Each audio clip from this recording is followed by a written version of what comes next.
We are reaching new levels of spirituality. Although religious wars are still being fought, they are becoming less and less prevalent. We are beginning to connect with one another on higher levels of consciousness. The collapse of the Berlin Wall and the birth of freedom in Europe are examples of our expanding consciousness, as freedom is our natural birthright.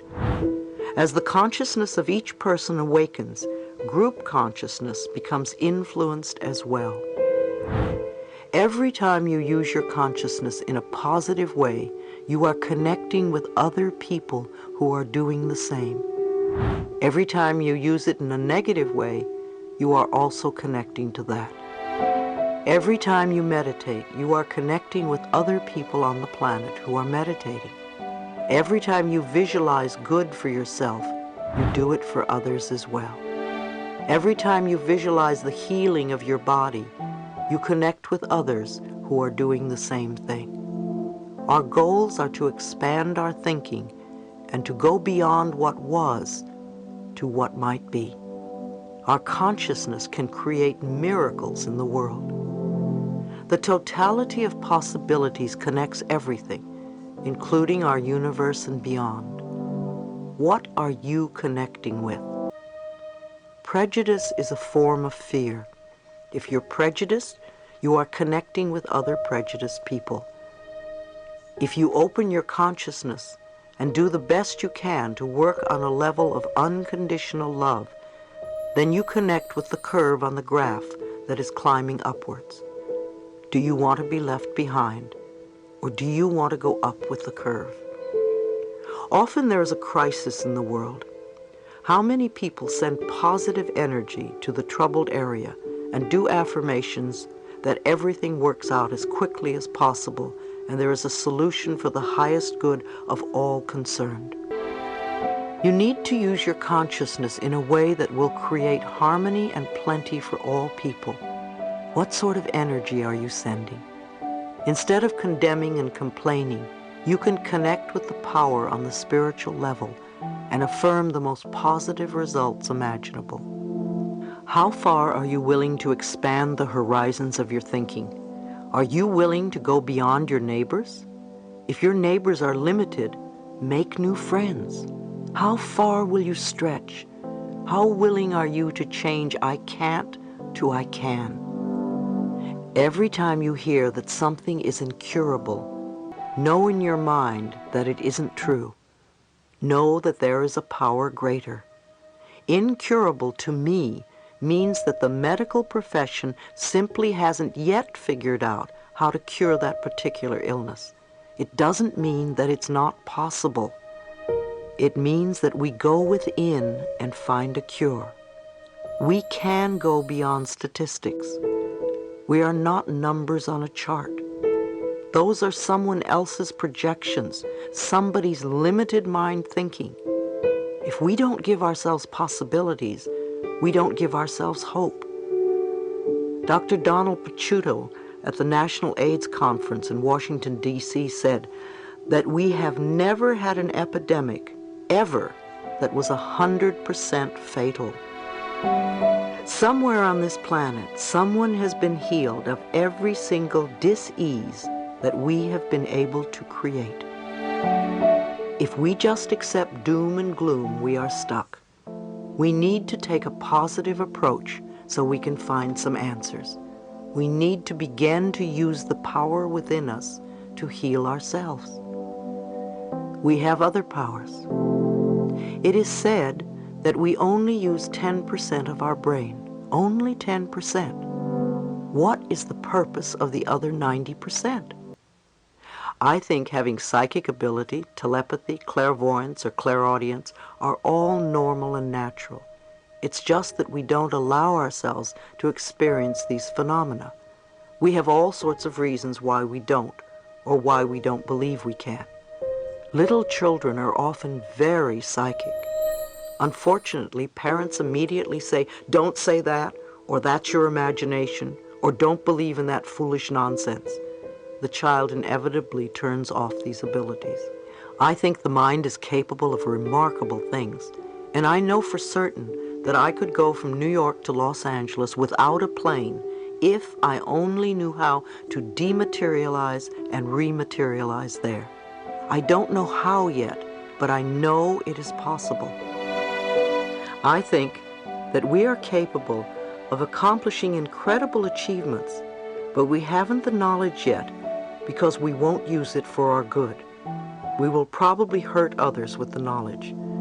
When we can get to the point where we really live in unconditional love, then we can begin using the other 90% of our brains. Firewalking. How many of you heard about firewalking? Whenever I ask this question at seminars, several hands always go up. And yet we all know that it is totally impossible to walk on hot coals, right? Nobody can do it without burning their feet. Yet people have done it, and they aren't extraordinary people. They are people like you and me, and they probably learned it in one evening by attending a firewalking workshop. I have a friend, Darby Long, who works with Dr. Carl Symington, the cancer specialist. They do a week-long workshop for people with cancer, and during the week they have a firewalking demonstration. Darby has done it herself many times and has even carried people across the hot coals. I always think how incredible it must be for people with cancer to see and experience such a process. It probably blows a lot of people's minds. Their concepts about limitation would somehow be different afterwards. I believe Tony Robbins, the young man who started firewalking in this country, is here to do something really extraordinary on the planet. He studied NLP, neuro-linguistic programming, a process whereby he could observe someone's patterns of behavior and then repeat that person's responses and cues of behavior to achieve similar results. NLP is based on the hypnotic techniques of Milton Erickson, which were systematically observed and recorded by John Grindler and Richard Bandler. When Tony heard about firewalking, he wanted to learn it and in turn teach it to others. He was told by a yogi that it would take years of study and meditation. However, using NLP, Tony learned it within a few hours. He knew that if he could do it, anyone could do it. He has been teaching people how to walk on coals, not because it's a wonderful parlor trick, but because it shows them how to go beyond their limitations and fears. Everything is possible. Repeat with me. I live and dwell in the totality of possibilities. Where I am, there is all good. Think about these words for a minute. All good. Not some, not a little bit, but all good. When you believe that anything is possible, you open yourself up to answers in every area of your life. Where we are is the totality of possibilities. It is always up to us, individually and collectively. We either have walls around us, or we take them down and feel safe enough to be totally open to allow all good to come into our lives. Begin to observe yourself. Notice what is going on inside you, how you feel, how you react, what you believe, and allow yourself to observe without comment or judgment. When you can, you will live your life from the totality of possibilities. Part 5, Letting Go of the Past. The planet is becoming conscious as a whole. It is becoming self-conscious. Chapter 14, Change and Transition. Some people would rather leave the planet than change. Change is usually what we want the other person to do, isn't it? When I speak about the other person, I want to include the government, big business, the boss or co-worker, the Internal Revenue Service, foreigners, the school, husband, wife, mother, father, children, etc. Anyone other than ourselves. We don't want to change, but we want everyone else to change so our lives will be different. And yet, of course, any changes that we are going to make at all have to come from within ourselves. Change means that we free ourselves from feelings of isolation, separation, loneliness, anger, fear, and pain. We create lives filled with wonderful peacefulness, where we can relax and enjoy life as it comes to us, where we know that everything will be all right. I like to use the premise that life is wonderful, all is perfect in my world, and I always move into greater good. In that way, it doesn't matter to me which direction my life takes, because I know it's going to be wonderful. Therefore, I can enjoy all sorts of situations and circumstances. Someone at one of my lectures was going through a lot of turmoil, and the word pain kept coming up in the conversation. She asked me if there was another word she could use, and I thought about the time I'd smashed my finger by slamming a window on it. I knew if I gave in to the pain, I was going to go through a very difficult period. So when it happened, I started to do some mental work right away and referred to my finger as having a lot of sensation.